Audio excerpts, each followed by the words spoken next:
Halo Sobat Lingkungan, kali ini kita akan mengunjungi UPTD Pengelolaan Sampah Wilayah 4, Dinas Lingkungan Hidup dan Kebersihan Kabupaten Tangerang. Yuk ikuti keseruannya berbincang-bincang dengan pegawai di UPTD Wilayah 4. UPTD Pengelolaan Sampah Wilayah 4 DLHK Kabupaten Tangerang berada di Jalan Arya Jaya Santika nomor 19 Tiga Raksa. Kantor UPT 4 berada di Komplek Kantor Kecamatan Tiga Raksa, Kabupaten Tangerang.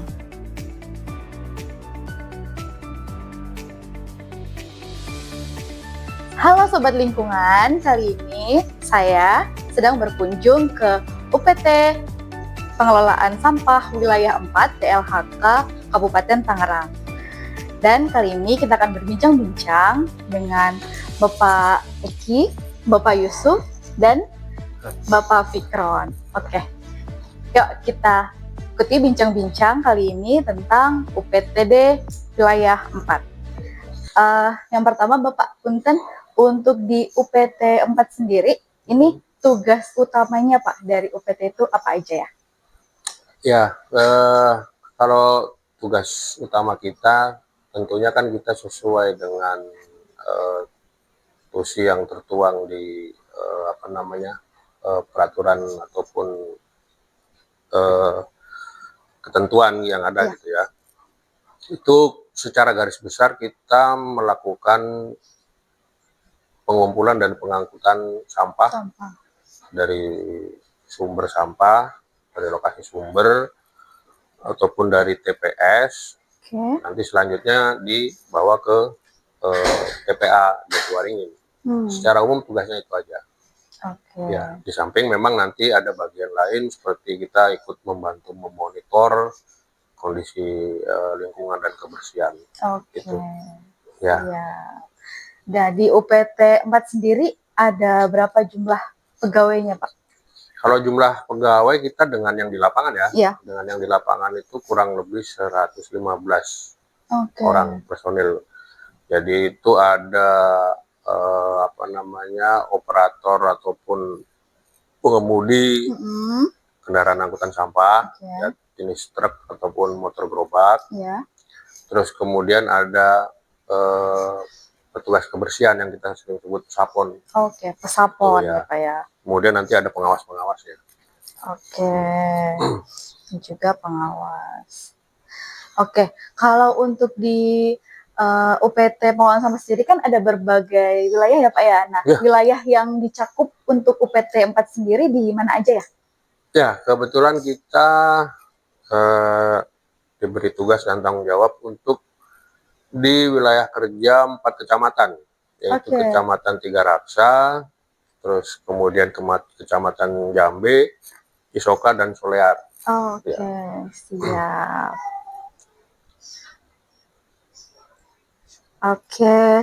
Sobat Lingkungan. Jadi itu tadi tugas-tugas global ya. Kemudian mungkin ke Pak Yusuf ya, boleh kita tanya-tanya Pak, suka dukanya mungkin, maksudnya apakah ada tantangan-tantangan mungkin ketika di lapangan seperti apa untuk selama pelaksanaan tugas-tugas ini? Kalau buat saya mah tantangan Pak, gimana ya? Nggak ada sih sebenarnya Pak. Enak aja relax aja gitu ya. Siap.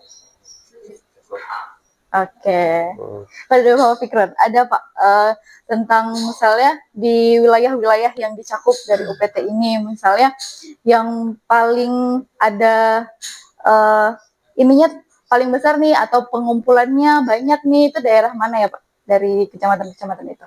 Ya, UPT 4 kan untuk wilayah kerja sini ada Kecamatan Cisoka, Kecamatan Solear, Kecamatan Jambe, dan Kecamatan Tiga Raksa.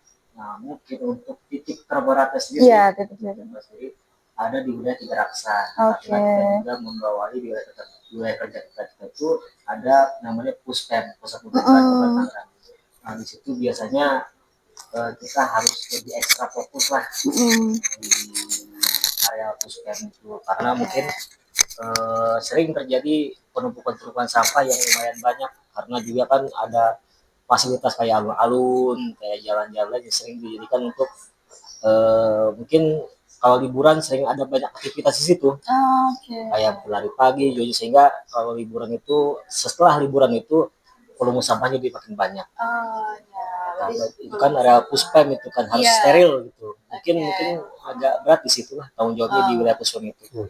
Jadi daerah puspem Tiga Raksa sendiri ya Pak ya, alun-alun kemudian gitu. Oke Pak Eki, punten untuk kalau misalnya ada kegiatan acara Pak di alun-alun itu apakah bagaimana ya Pak, misalnya apakah itu juga nanti bekerja sama dengan UPT sini atau seperti apa? Mungkin prosedur ketika ada yang ingin melaksanakan atau mengadakan kegiatan untuk pengelolaan sampahnya atau pengawasannya seperti apa? Ya, kalau yang sepanjang kami laksanakan sih, kalau untuk kegiatannya sendiri tentu itu nanti kan apakah itu perizinannya atau ya yang semacam itu kan nanti kan langsung ke Setda. Ya, tetapi kalau untuk kebersihan, karena memang itu sudah menjadi bagian tugas kami ya umumnya dari DLHK sendiri akan mendisposisikan ke bidang KSLB 3, kemudian ada bidang KSDAP dan termasuk kita gitu. UPT 4. Jadi nanti ada disposisi dari dinas sendiri untuk menjalankan tugas gitu ya Pak ya. Oke, kemudian misalnya pembagian personil ya Pak ya, pembagian personil atau pegawai sendiri untuk tugas-tugas itu seperti apa Pak? Kita memang pendekatannya lebih ke jalur, tetapi tetap kita memperhatikan ini tadi wilayah kecamatan. Jadi contoh misalkan personil pesapon ya, personil pesapon itu kita jumlahnya memang ada kurang lebih 50 orang. Nah 40 itu tersebar di 4 kecamatan, jadi 10. Nah yang 10 ini memang kita perbantukan khusus di puspem, karena tadi memang puspem itu sedikit banyak bebannya itu kira-kira hampir sama dengan satu kecamatan lah, seperti itu ya.